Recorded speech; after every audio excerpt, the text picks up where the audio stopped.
Ooh, that fried chicken must taste good, boy. Let's talk. Push the weight and flex. Flex alive is 1 in the 6. Fit the runner, boy, you nigga, no question. You will run a motherfucker high stepping. Hey, you never had a big enough weapon. Motherfucker never learned your lesson. I'm a 88 pack nigga. I'm a 88 pack nigga. I mean, day walker, drink blood, fangs out, full moon. Motherfucker change like a hoe, nigga. I'm just a nigga from the hood trying to stack a little cheddar for the money.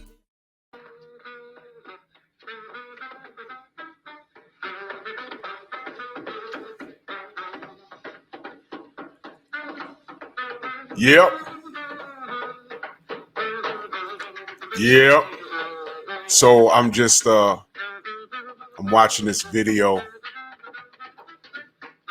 Bernard Hopkins. And this picture, it really captures the essence. This looks like a man who knows his fried chicken. I knew a guy in the hood back in the day. His name was Paul. And Paul could fry some chicken. He was official because he had a jerry curl.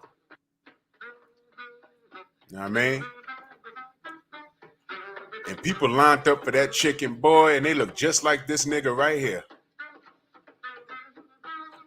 This man knows his chicken. This guy knows his chicken. And it's like every time this mofo says something crazy, this is what I see. I'm not even upset at B-Hop anymore. I will never talk down on his career. But now, when you see the way things have shaped up, things start to make sense. It's like, oh man, you know what? That's the universe doing that. We didn't understand it at first. And family, let me let you know something. Not to get all religious on you, but it's never on our time. And there are things that happen in life that you will never understand. You might not like it, but it's never on our time. And so what? You might not get to see the results of something that has happened. Whether it be good or bad, you don't know. But just know that the universe is 360 degrees and you get what you put out 100% of the time, whether you see it or not. What am I talking about? I remember when this fool fought Sergey Kovalev, the Crusher. And he fought scared, and he got dropped in that fight. Kovalev pretty much kicked Bernard Hopkins' ass, and I was so aggravated with that because I knew who Sergey Kovalev was. That's why I call him KK Kovalev. And I said, man, one of the most, what I thought at that time was the most strongest black men who was living the American dream. Keep in mind the dream. This man is a felon. He did his time. One of the most dominant middleweight champions of all time. A dream match in my mind would be between him and Marvelous Marvin Hagler. I really don't have anything bad to say about his in-ring career. I really don't. I rooted for him when he fought Felix Trinidad because everyone thought he was going to get knocked out. He was the first person to start advertising betting websites, I believe, on his back. He was the first person to do that. He set that trend. He did that. Bernard Hopkins did that. He bet on himself. I was really proud of this brother. And something happened, started acting strange. I remember there was a pay-per-view where I forgot who he fought. But the other side, his boyfriend, Oscar De La Hoya, fought a man by the name of Felix Stern. And Felix Stern, in my opinion, was robbed, which set up the fight. Another $1 million payday with Bernard versus Oscar De La Hoya. in which he stopped him with a body shot. I was very happy for B-Hop. And I'm just giving y'all a little bit of history about this man, just very brief.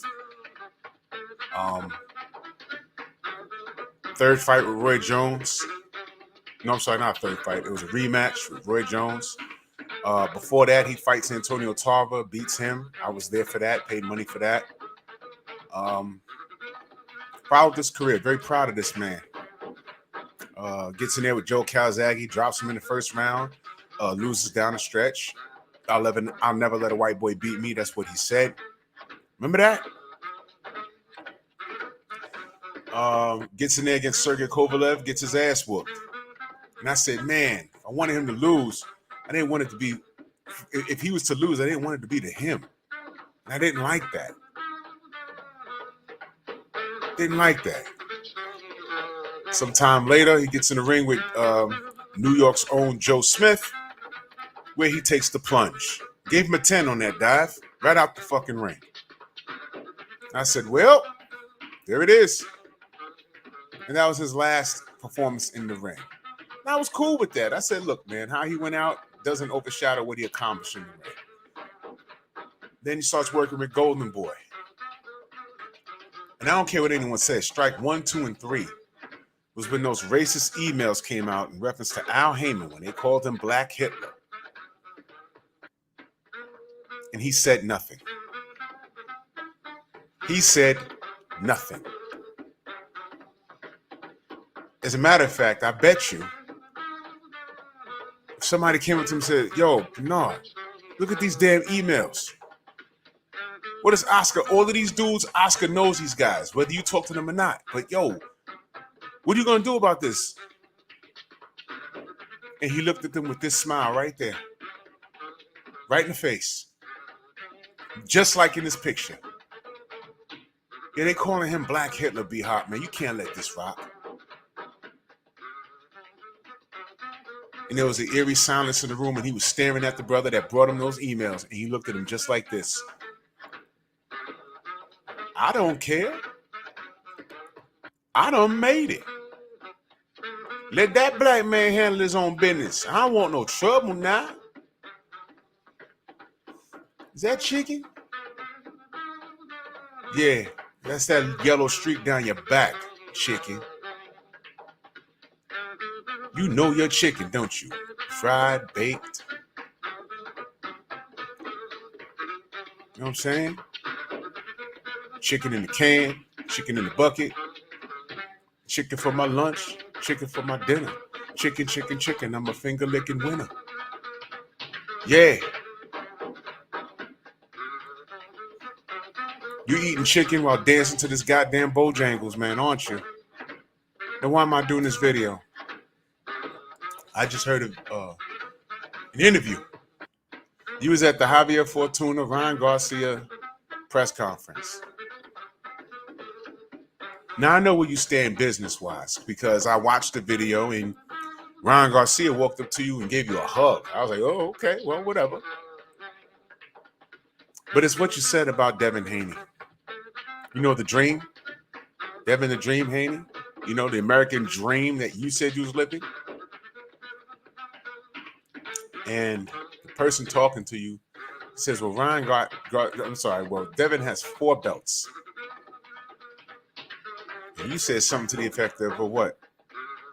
What are those belts for? Just holding up your pants? Then you went on to say, well, who's more popular, Ryan or Devin? Let me explain something to you, B-Hop. No, I ain't got to explain this because you're a smart man. You're older than me. You know this. Who is more popular, you or Felix Trinidad? We know the answer because at MSG, there was a big old banner on the 2nd floor. And all those Puerto Ricans rooting for their guy, the banner read, Roy Jones, you're next, which means you were already written off before the bell rang.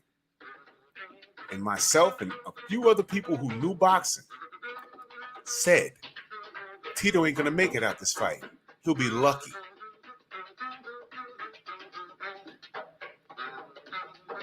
You fought for your spot. You did it the right way. no drugs, and you fought through the politics and literally had to fight to get your respect, and you got it.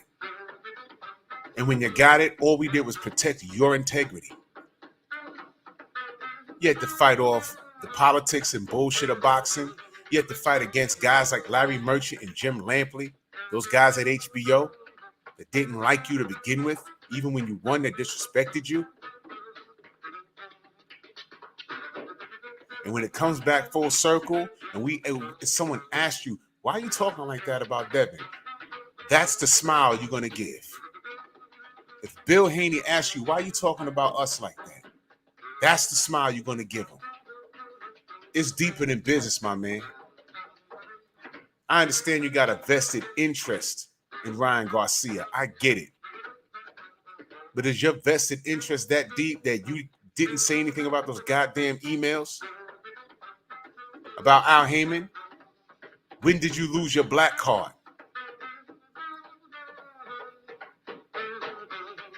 How dare you say that? Belts are for holding up your pants. Who's more popular? Who has more integrity? Because if they asked you that about several fighters that you fought, you'd be on the losing end of that. Tito Trinidad was way more popular than you. You had to win that.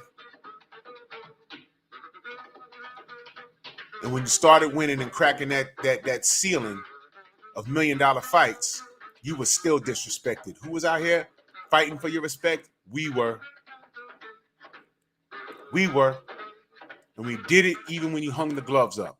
They tried to tell us that Gennady Golovkin broke your record and he was better than you. And we said, don't do that.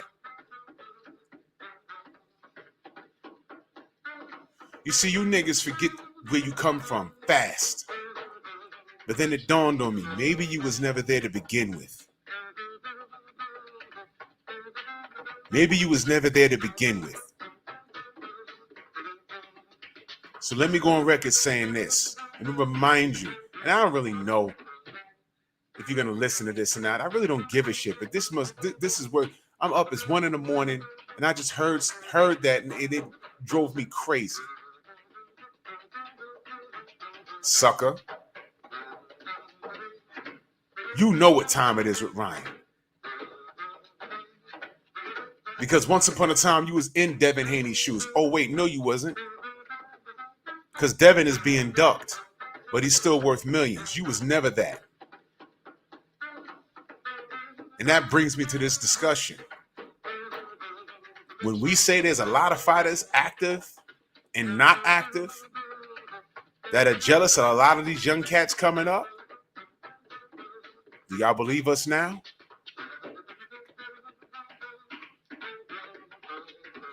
All of these guys at 135 that you put on this pedestal, guys like Vasily Lomachenko, guys like Ryan Garcia, guys like Tank, they duck Devin. So you have a vested interest in Ryan Garcia. And when Devin Haney's name was brought up, all you was talking about is popularity. But what's the bottom line? Ryan ducked him, and you know why. Because you've been on the receiving end of that. And I don't want to make this video too long. But you're going to get some more attention, especially after this. You ought to be ashamed of yourself, dude. Brother Richardson is rolling in his grave.